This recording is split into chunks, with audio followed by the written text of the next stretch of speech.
Not right now. You can. I'm just gonna wait for right now.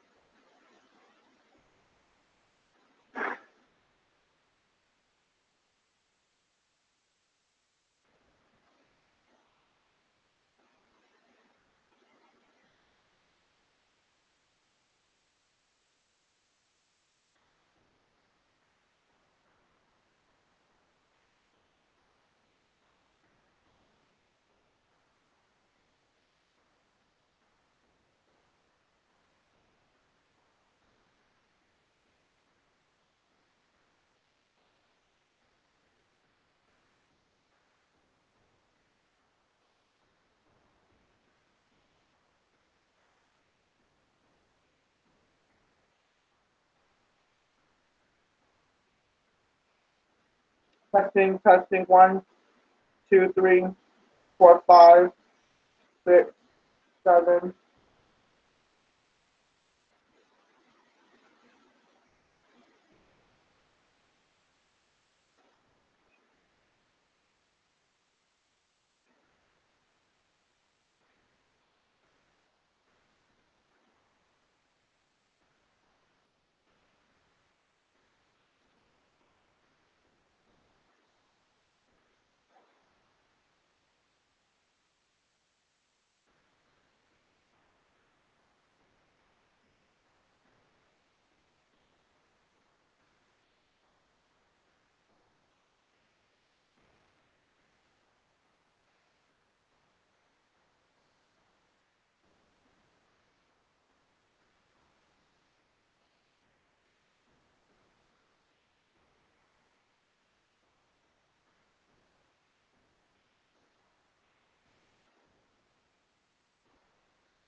Okay.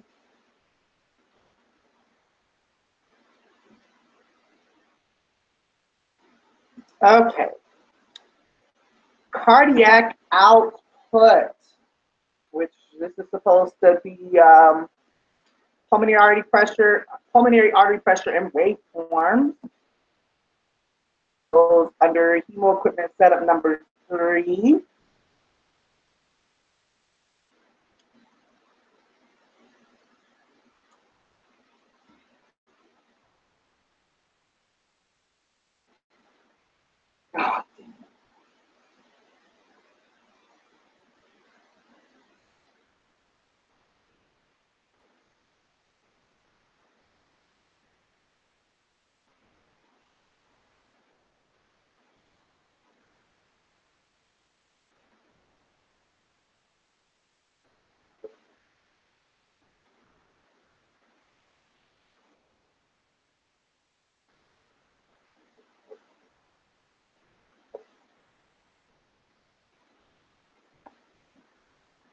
Okay.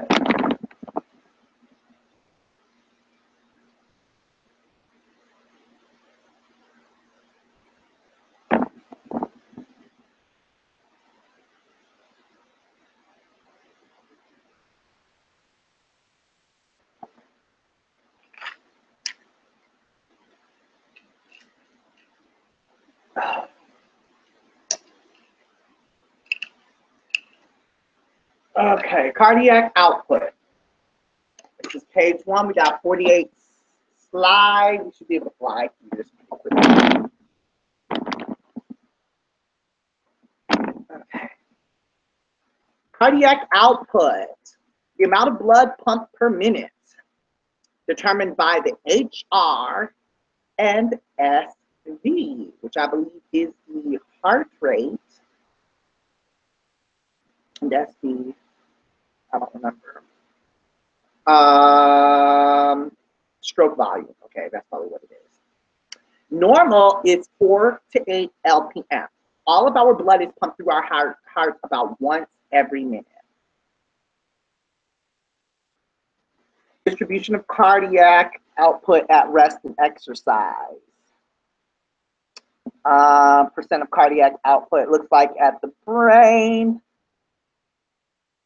rest and heavy exercise. Everything is around 20% while resting and probably around 5% during heavy exercise, except for the muscle. The muscle has like, it looks like about 65% output, cardiac output at exercise. And then it says to increase your cardiac output, you increase your stroke volume or increase your heart rate or increase flow.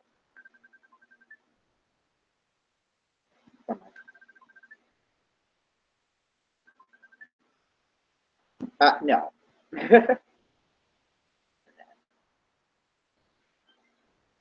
Cardiac output, okay? Bullet point 1, decrease carbon dioxide, hypovolemia, or left ventricle failure. Looks like that's what it could lead to. Then it says increase, decrease cardiac output can, I believe, lead to hypovolemia or left ventricle failure. Increased cardiac output could lead to hypervolemia, hypermetabolism, and hypoxemia. It looks like it says decreased cardiac output leads to oxygen deficit, O2 deficit, which leads to loss of tissue function, which leads to more decreased CO2 cardiac output. Okay, cardiac index. Cardiac output corrected for body size is the cardiac index. A more accurate parameter to monitor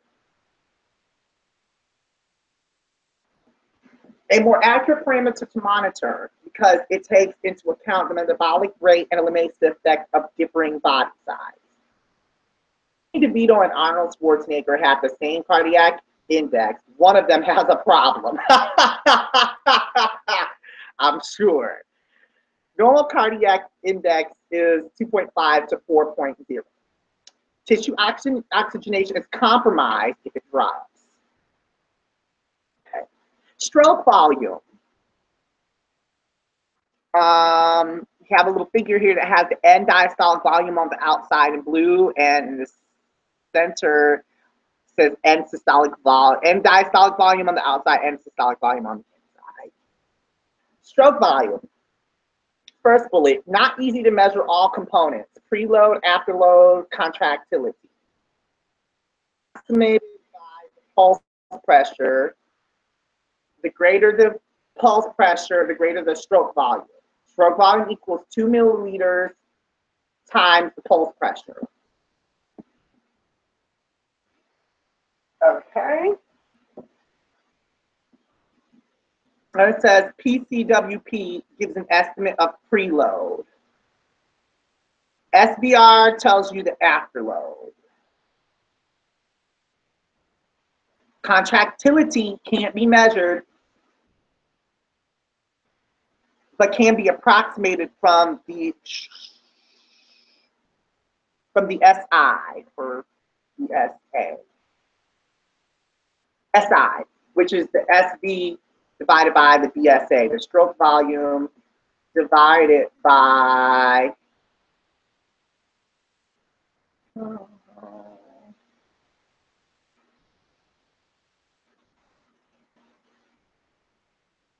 okay, I don't know what BSA is, but SI looks like it's the SV divided by BSA. It's low contractility, give inotropes. High contractility, negative inotropes. Ejection fraction. Okay, you have 4 bullet points under ejection fraction. 1, ratio of stroke volume to the end diastolic volume. In other words, what was available compared to what was squeezed out. Normal is 60%, 60 to 75%. Can be determined by echo or by cardiac cath. Okay, then it says here, stroke volume is the end diastolic volume. Hold on. It looks like it's the end diastolic volume minus the end systolic volume. So the ejection, and then it says ejection fraction equals SV, stroke volume, divided by the EDV, and the diastolic volume. And it says end diastolic volume reached at the end of ventricular filling. Calculation of ejection fraction. Then it says here we have stroke volume on a graph with ventricular end diastolic volume on the x-axis, stroke volume on the y-axis. And you see the maximal activity, normal during exercise. Okay, walking and resting, and you see the different graphs from that ventricular function. Okay. Measuring cardiac output.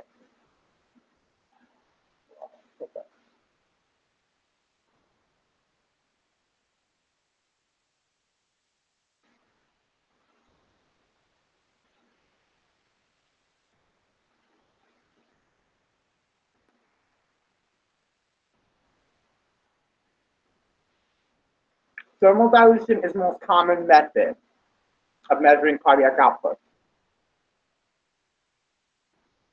A specific quantity of a cold solution is injected rapidly into the proximal port of the PA catheter.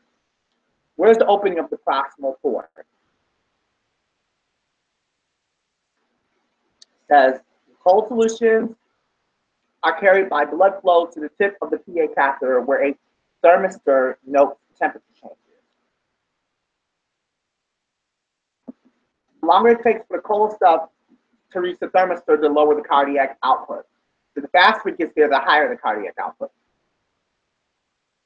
The cardiac output is calculated from the amount of temperature change cold stuff causes and the time it takes to get to the tip of the PA catheter.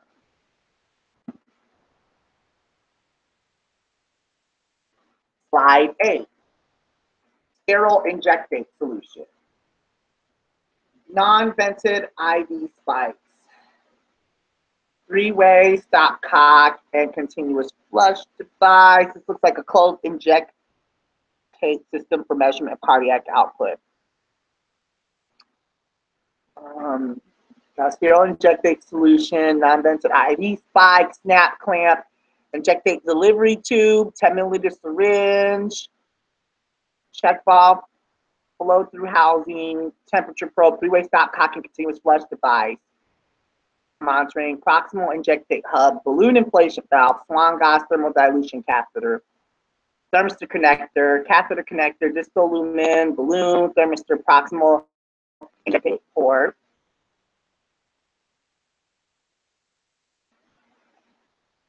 Catheter connecting cable. Okay. Slide 9. Thermal dilution method. Most accurate when the CO is high and least accurate when the CO is low. When the CO is low, the cold solution may be warmed up to body temperature before it reaches the thermistor. Error. PA blood temp decreases slightly with inspiration, so measurements should be done at end exhalation. If the injectate is inserted incorrectly or if it's not the correct temperature, errors can occur. Thermal dilution method. If no shunt exists, our ventricle will be the same as the output for the RL ventricle, left ventricle. If a shunt exists, though, cardiac output measurement will not be accurate. Regurgitant flow is also not measured by standard CO measurements. The most regurgitation there is, the more inaccurate the CO measurement.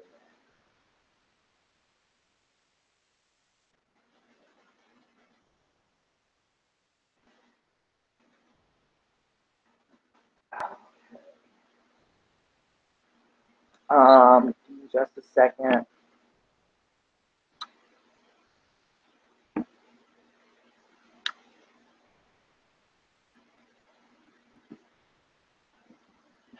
Go ahead and get started with a little bit of flashcards, please.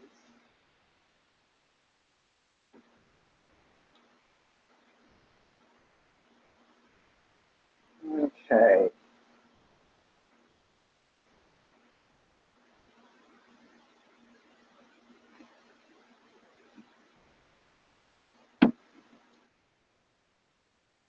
Uh,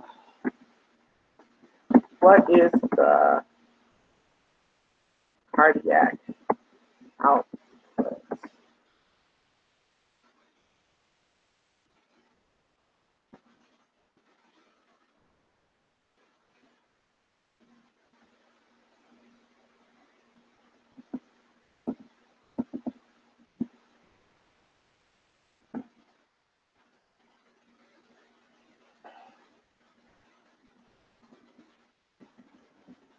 The amount of blood pumped per minute determined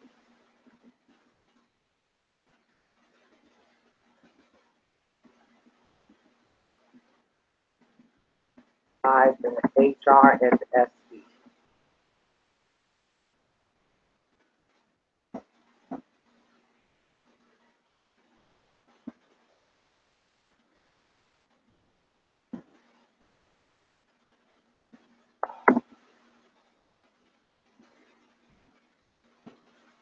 Cardiac output.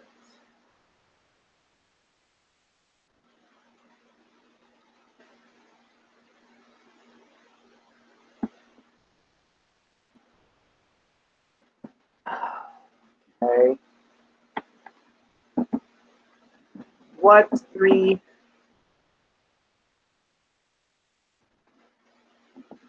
what are the three negative effects effects of increased cardiac output? Increased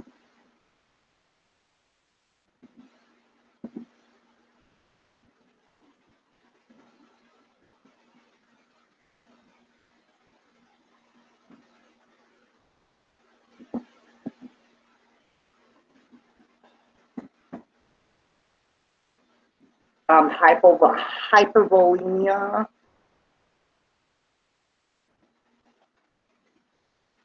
hypermetabolism, and hypoxemia.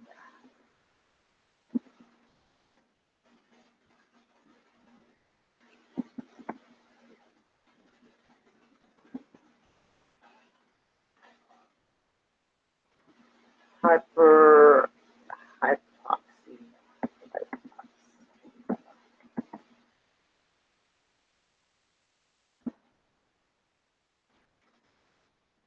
Okay. What are two negative effects of increased cardiac output?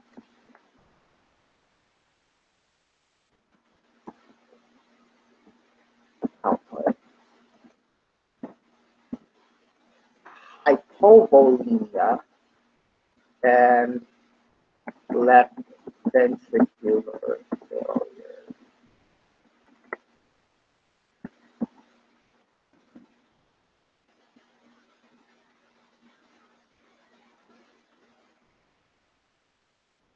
Cardiac output corrected for body size is cardiac.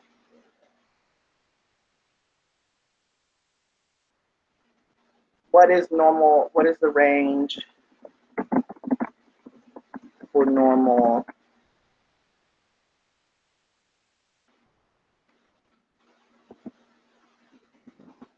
cardiac? Talk. Normal cardiac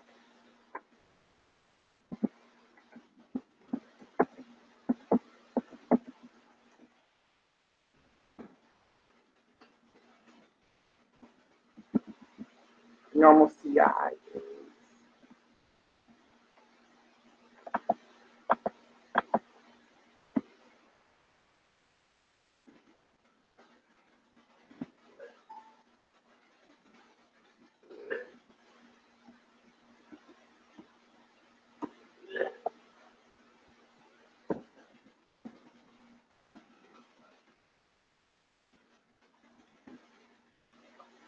0.5.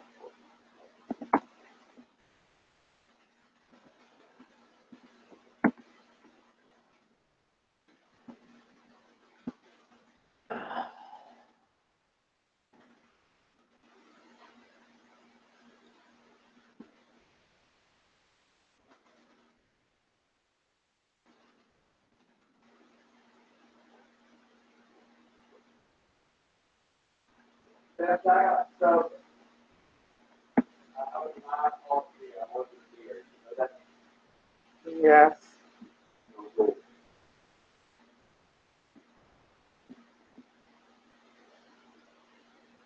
Can be approximated by the pulse pressure.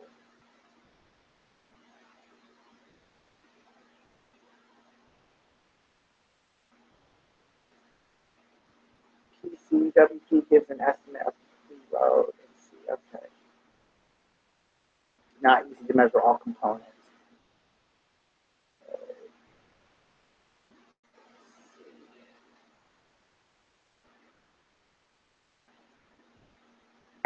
What is used to approximate stroke volume?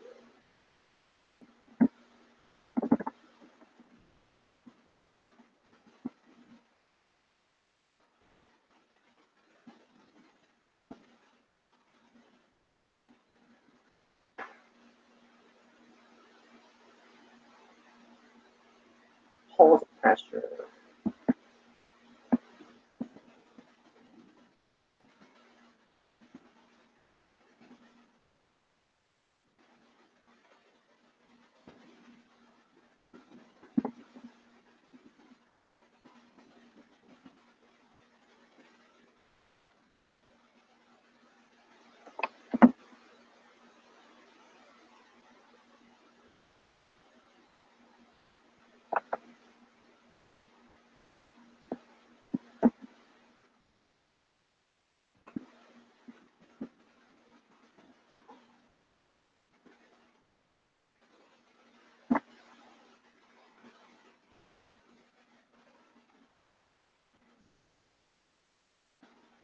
We then have ejection fraction.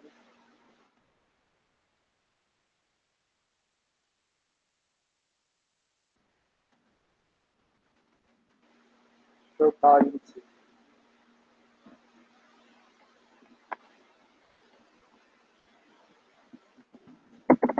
Formula. What is the formula for ejection fraction?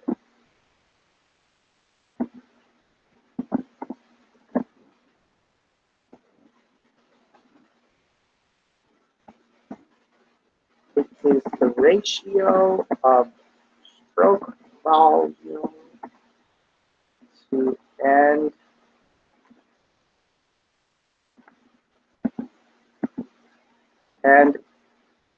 diastolic.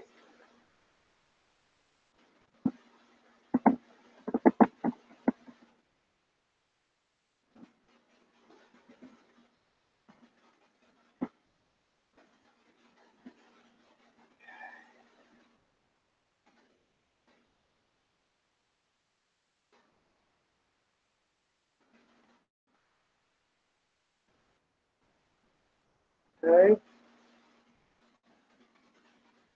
Okay, now to slide number 10, thermal dilution method. If no shunt exists in the output for the, I think I might have read this already, I'm gonna do it again.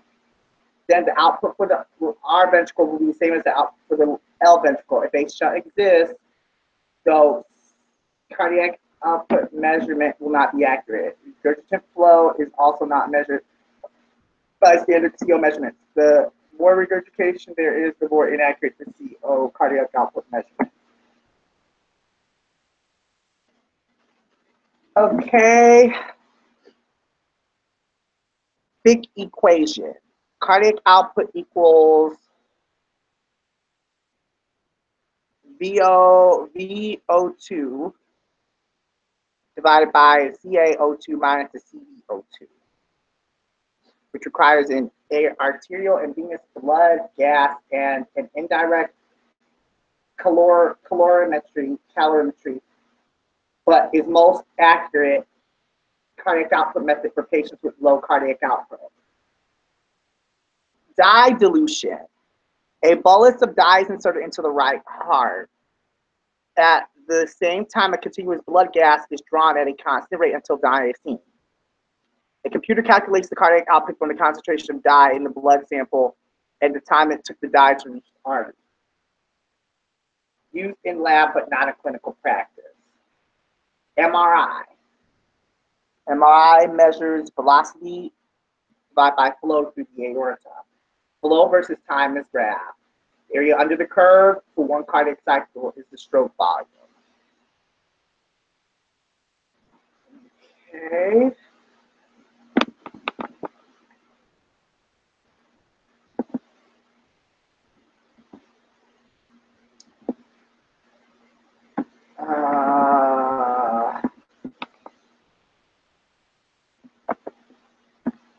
Copy. Let's see.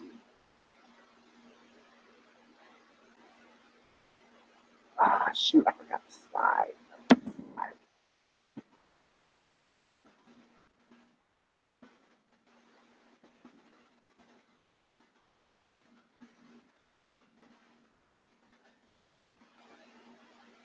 Okay. What is the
slide 11?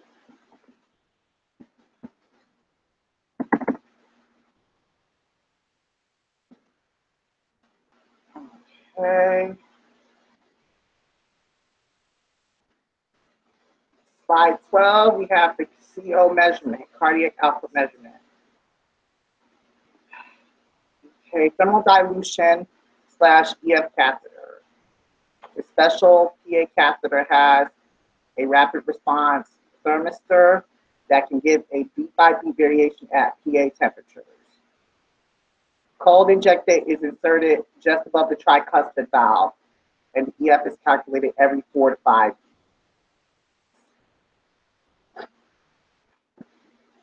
Continuous CO catheter uses the thermal dilution principle, but the measurement is from a central venous line to a central arterial line, femoral or axillary. Requires a companion computer, and a newer invention is a system that can derive cardiac output from a conventional arterial line to a continuous cardiac output. Okay, we have catheter venous.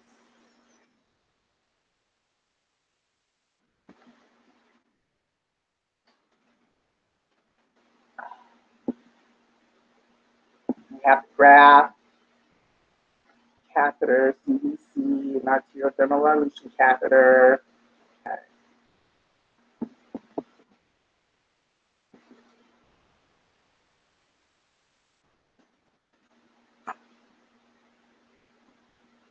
Okay, cardiac measurement. Thoracic bioimpedance measures the changes in conductivity of the thorax developed by NASA. Air doesn't conduct electricity, but blood does. During diastole, blood volume is lower and not flowing, so impedance is increased. During systole, blood volume is higher and it's flowing, so impedance decreases. A computer calculates ejection velocity and SP.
Now slide 14.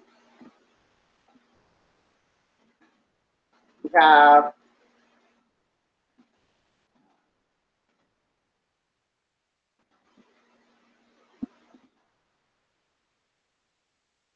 slide 15. We have a diagram of the human body with the labeled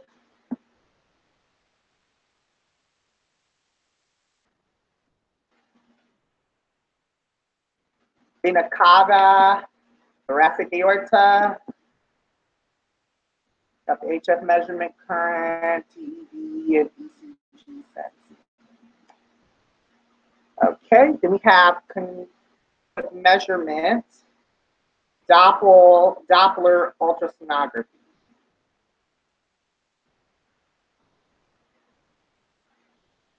A sound wave is bounced off the blood into aorta to measure aortic diameter. The blood velocity through the aorta causes a Doppler shift in frequency of returning ultrasound waves. Measurement of the cross-sectional area of the aorta multiplied by the measured velocity flow through the area, and the HR gives the cardiac flow. Takes approximately 45 minutes to do.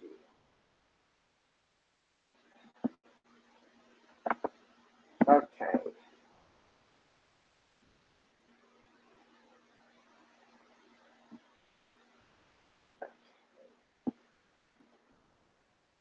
How is CO measured using a Doppler?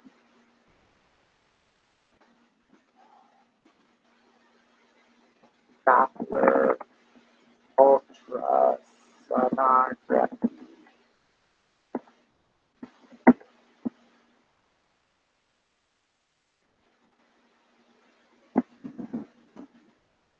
By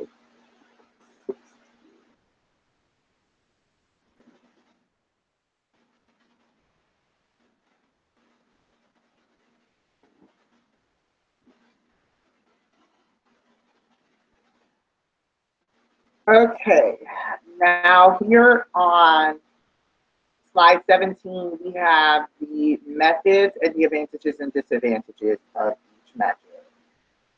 We have the thick method, which advantages are most accurate when the cardiac output is low. Its disadvantages are that it's invalid with shunts, requires steady state, requires trained personnel, it's time consuming, requires blood withdrawal, risk of infection, not easy to repeat, and it's the least accurate if the cardiac output is high. Then we have dye dilution, which is most accurate with high cardiac output. Disadvantage is, again, it's invalid with shunts. You can have allergic reaction to the dye. Again, requires trained personnel. Again, it's also very time consuming. Also requires blood withdrawal. Also is not easy to repeat. Also requires steady state and is most accurate if the cardiac output is low. Then there is thermal dilution, which the advantages is that there's no blood withdrawal. It's easy and quick, immediate intervention, and is very inexpensive. It's inexpensive. The disadvantages, however, of thermal dilution is it's invalid with shunts, again, is not accurate if the cardiac output is low, again, and also risk of infection. Okay, and then we have Doppler, which the advantages is that it's non-invasive and that it's an outpatient procedure. The disadvantages is that it requires experienced personnel, it's very time consuming, and it's not accurate with anemia, tachycardia, sub-Q, or sternal incision.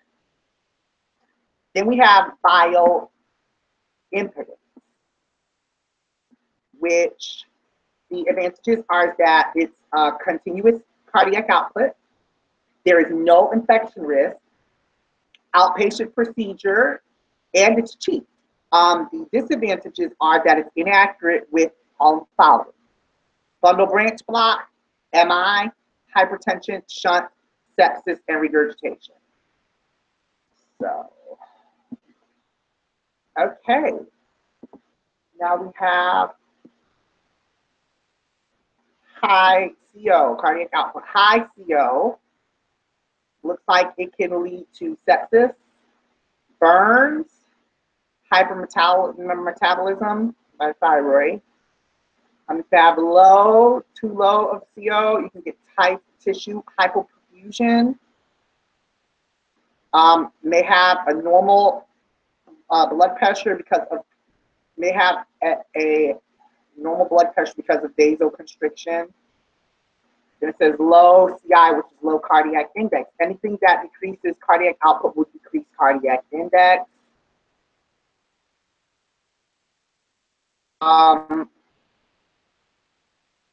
And the BSA can change, but not as fast as the CO. Okay, afterload. SVR is the mean resistance of all arterioles in the systemic circulation. Arterioles have a muscle layer that can constrict or dilate to keep blood flowing to the body. PVR is the right heart equivalent of SVR. It's the resistance against which the right ventricle has to pump.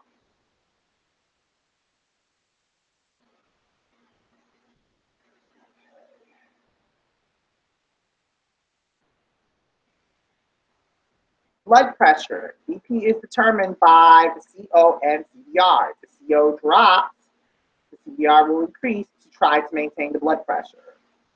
For this reason, BP can't be used to determine early clinical changes in hemodynamic status. It's not until the body can no longer compensate that the BP becomes significant. In other words, by the time you see BP changes, the hemodynamic effects are profound.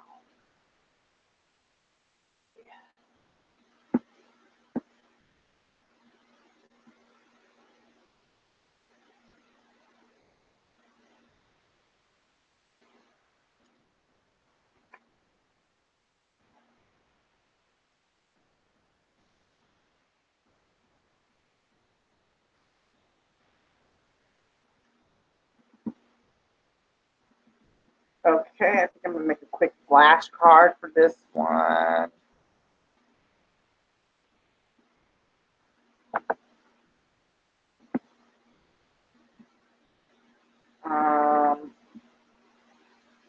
Okay, I'm still broadcasting, but I have no viewers.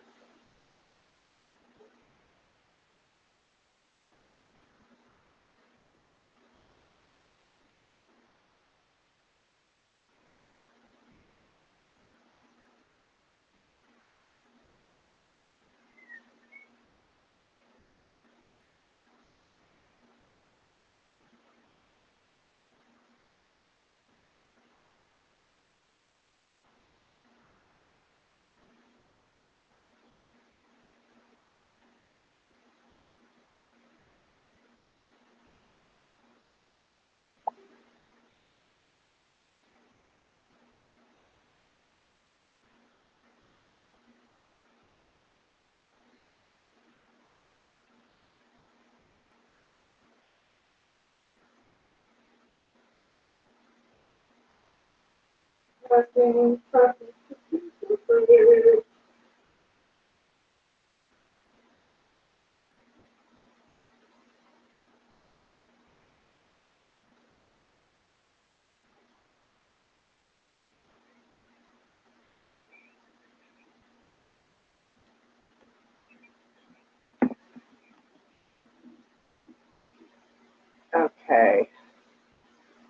I'm going to do this really quick.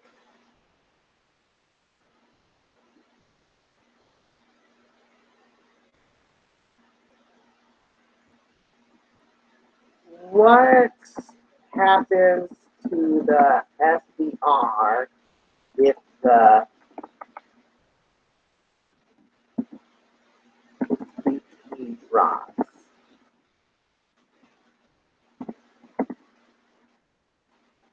Oh, no, not the BP, the CO. Shoot.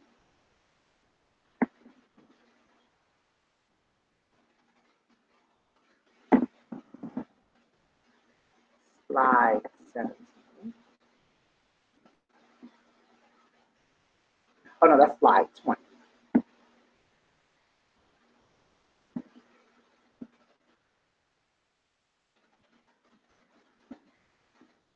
Okie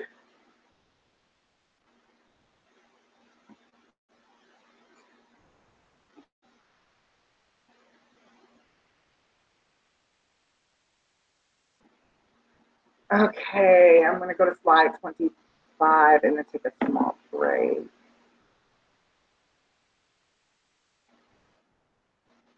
Okay, SBR.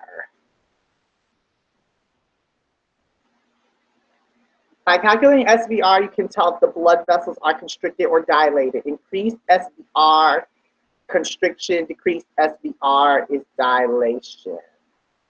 Knowing this therapy can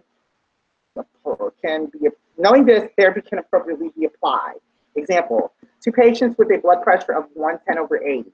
One has a high SVR. What are they doing? Why should they get an inotrope? One has a low SVR.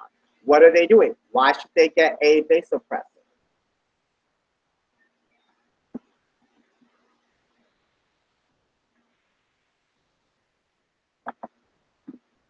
Okay.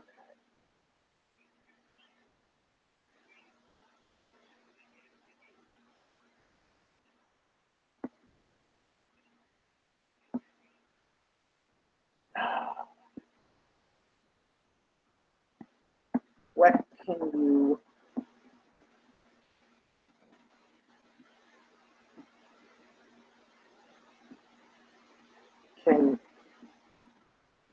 tell by calculating the SVR?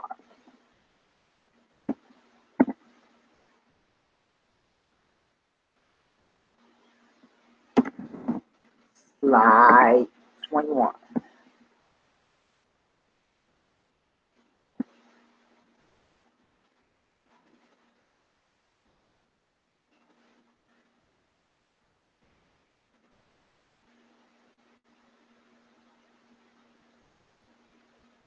Okay. High SVR.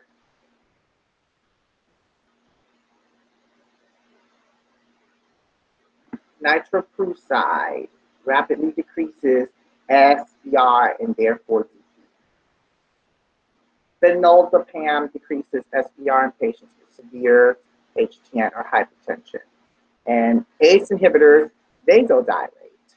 I'm familiar with ACE inhibitors.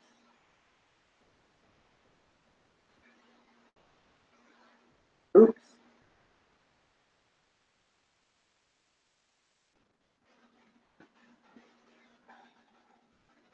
Low SVR.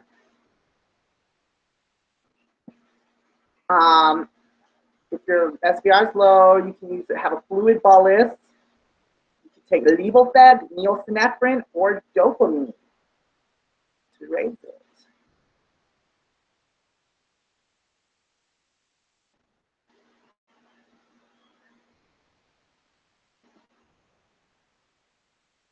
Hold on 1 second. Oh, why does this dude always freaking ring me?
Okay.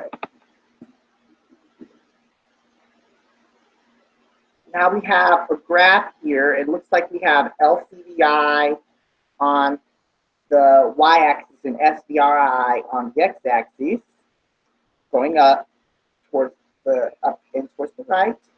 And it looks like we have, it says hemodynamic equilibrium, got neurotonic hypertension. I believe that's quadrant 1.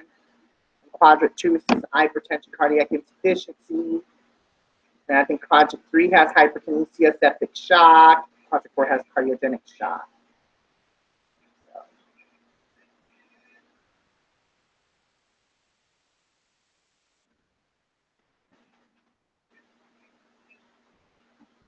Okay, then we have another graph here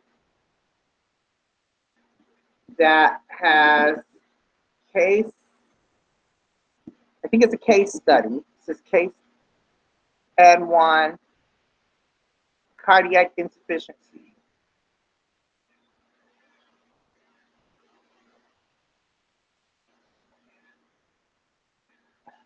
John Michael, please spit in a cup and not on the floor. Thank you. It's just really gross. Let me see. Left cardiac work index is the LCWI, and the SBRI is systemic vascular resistance index. Zone of normal hemodynamic balance at baseline under treatment. Okay, so cardiac insufficiency treatments, diuretics and nitrates, cardiac output at rest, 3.6 liters per minute. Complementary treatment prescribed, digital line, says results after 4 days of treatment.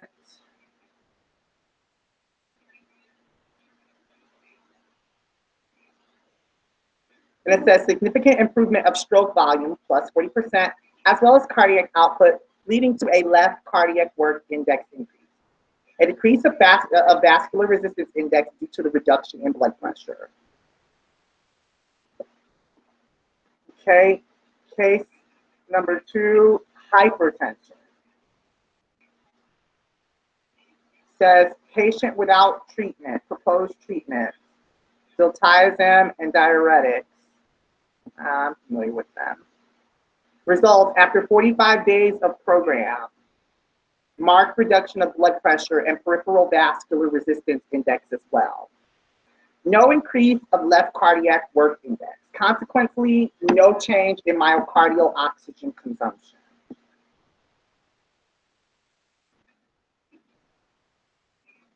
Emergency unit of a general hospital at night.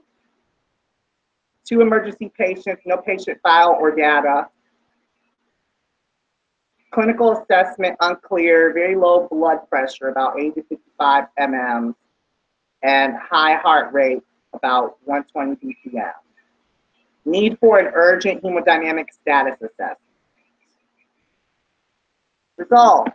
Patient 1 displays a high cardiac output index associated with very low vascular resistance index and more or less normal left cardiac work index.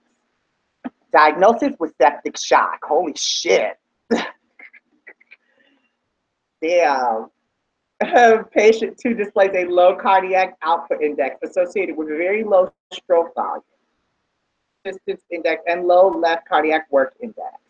Diagnosis was in favor of cardiogenic shock.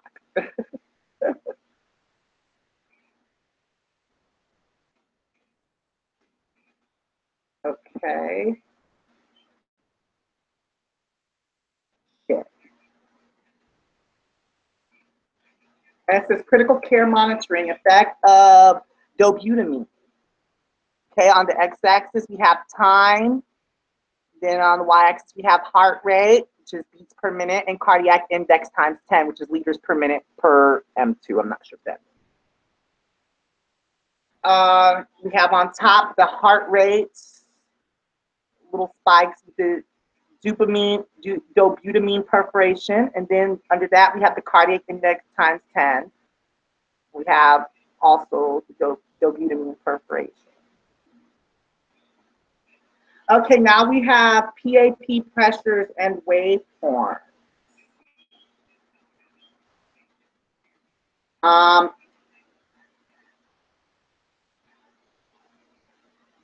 Pulmonary artery catheter, indications for use.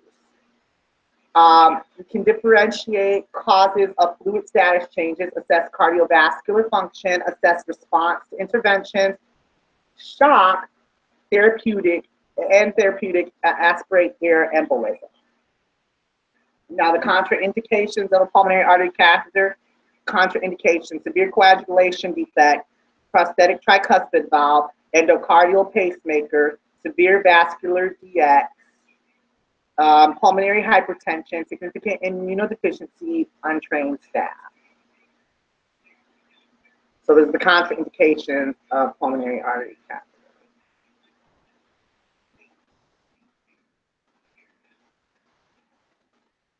Then we have pulmonary artery catheter insertion, usually inserted into the external, internal jugular, or subclavian vein, but antecubital sites can be used.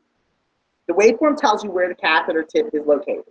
A needle with a guide wire sheath punctures the vein. The needle is removed and the catheter is fed into the vein over the guide wire. Through the sheath, then the guide wire is removed. The SVCRA area. You know you're there by the waveform and the distance. Once in SVCRA, the balloon is inflated and the catheter floats through the heart to the wedge position. Name the chambers involved the catheter will pass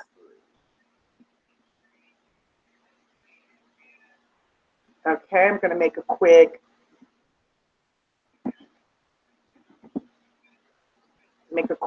flashcard for this.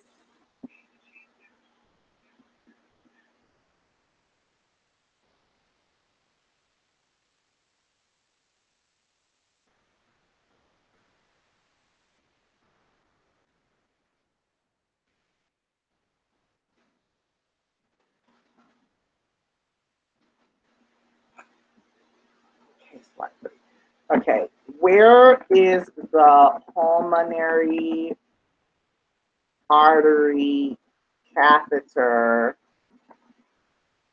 usually inserted?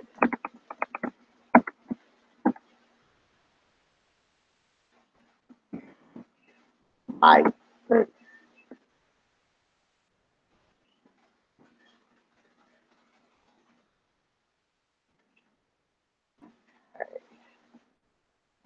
go ahead and save this.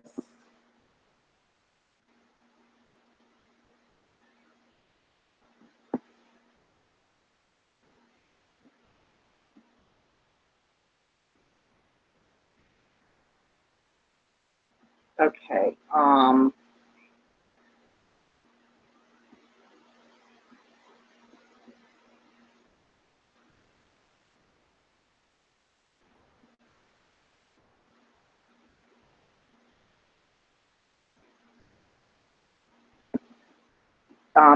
Hemo equipment set 3.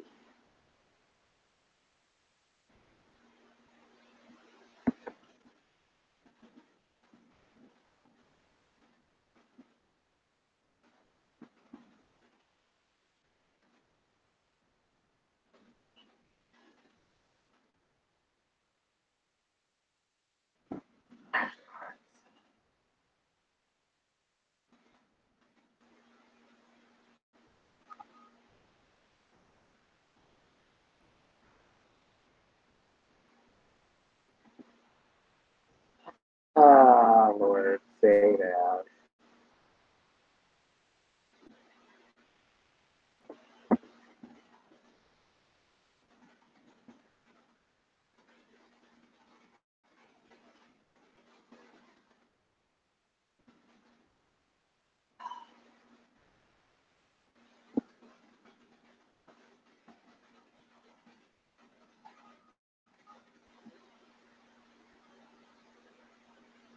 What? Dang. I gotta stop this thing from doing this.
Okay, I'm going to take a two breather. Huh? I'm not a teacher. I'm a tutor.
Okay,